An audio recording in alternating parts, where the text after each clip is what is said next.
तुम्ही कितीही डाएट करा, जिम करा, वॉकिंग करा, पण पोटाची चरबी मात्र कमी होत नाही. तर कदाचित प्रॉब्लेम एक्सरसाइजमध्ये नाही, तर तुमच्या डेली हॅबिट्समध्ये आहे. मी आज तुम्हाला सांगणार आहे 7 सवयी ज्या तुम्ही रोज फॉलो केल्या तर पोटाची चरबी कमी होण्याची प्रक्रिया जलद होऊ शकते.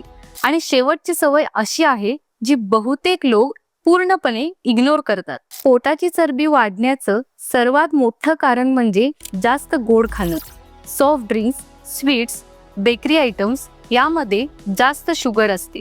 जास्त गोड खाल्ल्यावर शरीर त्या एनर्जीला फॅट म्हणून स्टोअर करतं आणि ते फॅट सर्वात आधी पोटावरती जमा होतं.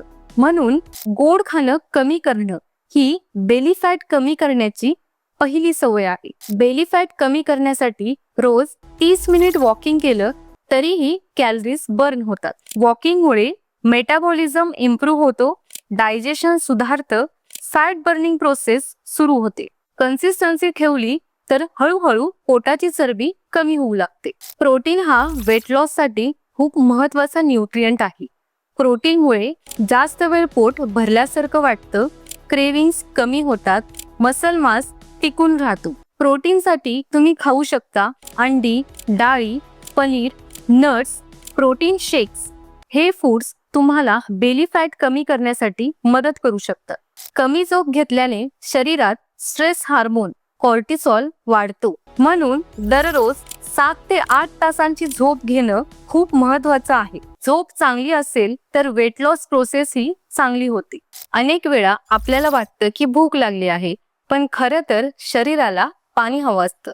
पाणी जास्त प्यायल्याने मेटाबॉलिझम वाढतो, डायजेशन सुधारतं, अननेसेसरी इटिंग कमी होतं. म्हणून दिवसातून 2 ते 3 लिटर पाणी पिण्याचा प्रयत्न करा. प्रोसेस्ड फूड टाळा. Chips, fast food, packaged snacks यामध्ये जास्त शुगर, अनहेल्दी फॅट्स आणि कॅलरीज असतात. हे फूड्स बेली फॅट वाढण्याचं मोठं कारण असतात. त्याऐवजी नॅचरल फूड्स खाण्याचा प्रयत्न करा. सगळ्यात महत्त्वाची सवय म्हणजे कन्सिस्टन्सी. काही लोक 3-4 दिवस डाएट करतात आणि नंतर सोडून देतात. पण वेट लॉस ही एक प्रोसेस आहे. जर तुम्ही या सवयी रोज फॉलो केल्यात तर काही आठवड्यातच तुम्हाला रिझल्ट दिसायला लागेल. लक्षात ठेवा, पोटाची चरबी कमी करण्यासाठी मॅजिक सोल्युशन नसतो, पण योग्य सवयी नक्कीच मदत करतात.